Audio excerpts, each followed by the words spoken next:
Queridos hermanos sacerdotes, estamos encantados de estar aquí en la parroquia y también encantado con la acogida como vicario de Laicos Familia Vida y también, como no, un gozo inmenso de poder celebrar hoy tres grandes acontecimientos que agradecemos también mucho al señor conciliario, a Miguel, como conciliario también y como delegado episcopal, de pastoral social y como también conciliario del agua. Hay muchas cosas por esta iniciativa de hace ya años de esta jornada del trabajo decente, que sabéis que es una iniciativa mundial y que sin embargo la Iglesia la ha hecho suya, ¿no?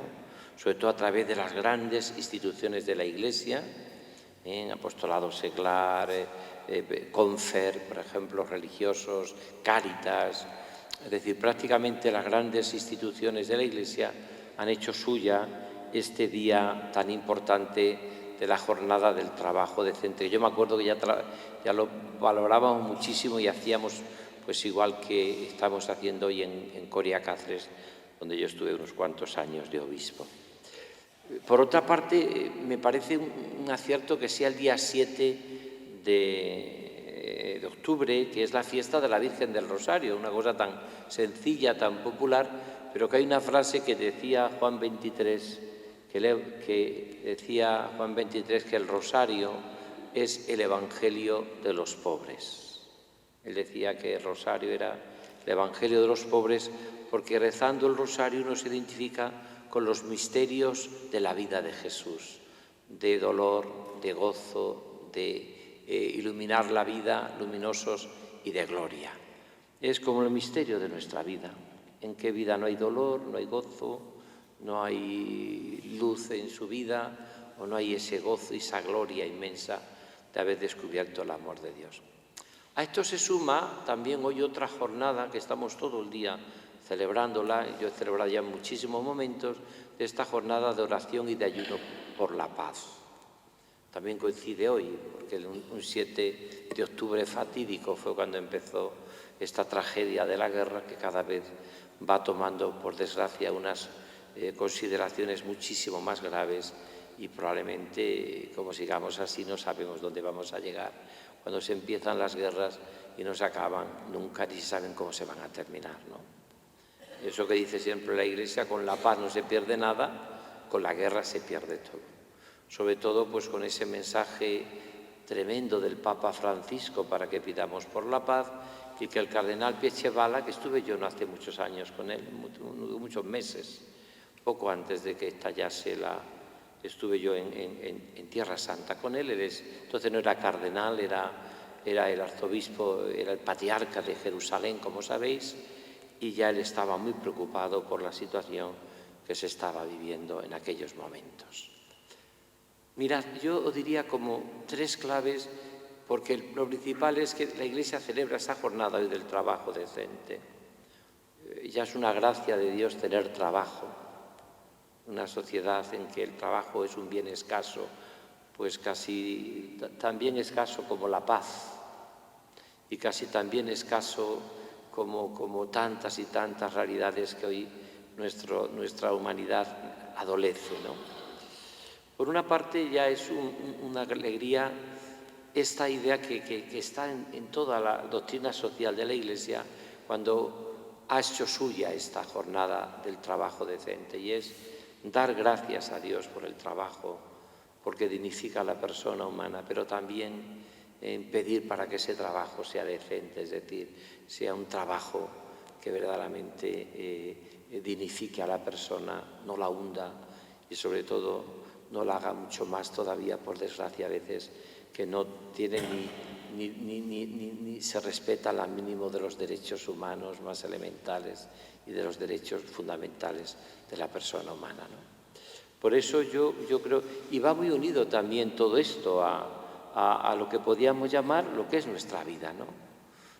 El trabajo nos ayuda a crecer como personas, nos ayuda a sentirnos útiles, a hacer el bien a los demás, a trabajar, a saber que nuestra vida tiene una dignidad, a poder tener una libertad que no tenemos cuando no tenemos ese trabajo, ¿no? Todo esto que la Iglesia ha repetido preciosamente cuando ha hablado de lo que significa esta jornada del trabajo decente. Por eso agradezco muchísimo a todos los que colaboráis y trabajáis y esta campaña ojalá que sea cada vez más viva, como sí que está siéndolo cada vez más en nuestra archidiócesis de Toledo. Segundo, que todo esto del trabajo decente tiene mucho que ver con la justicia, con el trabajo por la justicia y por la paz. En este sentido, y también por la defensa de la vida. Si quieres la paz, si quieres la justicia, defiende la vida. Es decir, el Papa Francisco, que repite continuamente algo bellísimo y es un defensor a ultranza de la vida, desde ser concebida y respetada desde el inicio de la vida hasta el final, la muerte natural y sin necesidad de la eutanasia y de tantas barbaridades que se ha inventado el hombre de nuestro tiempo, ¿no? Y que en el fondo es que querer ser como Dios, que ese es el pecado de todo ser humano, querer ser como Dios, en vez de respetar lo que es algo que para nosotros es clave y que no significa ser como Dios, ¿no? Pues en esos momentos de nuestra vida, ¿no? Y descubrimos algo que es importantísimo y es algo que tenemos que descubrir todo, y es la propuesta que nos hace hoy el Evangelio del Buen Samaritano. Yo creo que es una propuesta hermosísima. Si el rosario nos indica los misterios de nuestra vida de dolor, gozo, luz y de gloria unido a Cristo, el Buen Samaritano nos explica cuáles son las actitudes que tiene que tener el corazón humano ante el sufrimiento, ante el hombre herido en el camino de la vida. Mirad, ante el hombre herido en el camino de la vida solo hay 3 actitudes. La actitud de Jesús, que se acerca, se conmueve y le ayuda y no le importa mancharse trabajando por él, aunque se complica la vida. Esa expresión bellísima de la Madre Teresa de Calcuta, que tener caridad hoy es complicarse la vida. El buen samaritano es el único que se acerca, se conmueve, se complica la vida. Y a veces en el trabajo decente, en la lucha por los pobres, en la lucha por la justicia, en la lucha por la evangelización, pues uno se tiene a veces que manchar un poco, se tiene que mojar, como diríamos, ¿no? Por otra parte está el sacerdote que está expresando la ley del Levítico.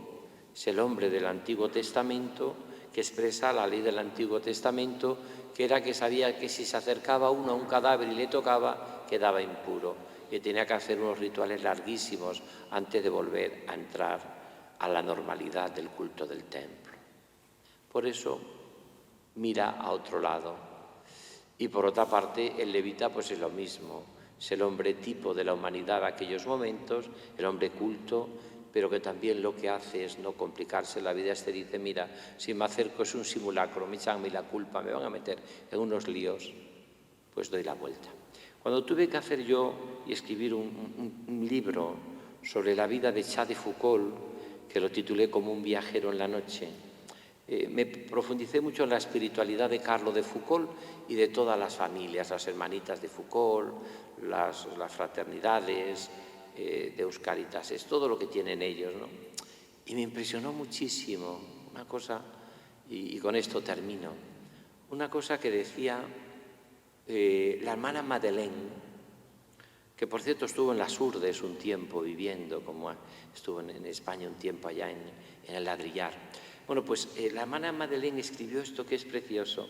O sea, ante la parábola del hijo pródigo, donde solamente Jesús, que expresa el buen samaritano, iba con los ojos abiertos para ver las necesidades de los hombres, que es la primera clave para solidarizarse y para trabajar a través del trabajo decente, de los pobres, de la paz, de todo lo que estamos viviendo en este día de hoy.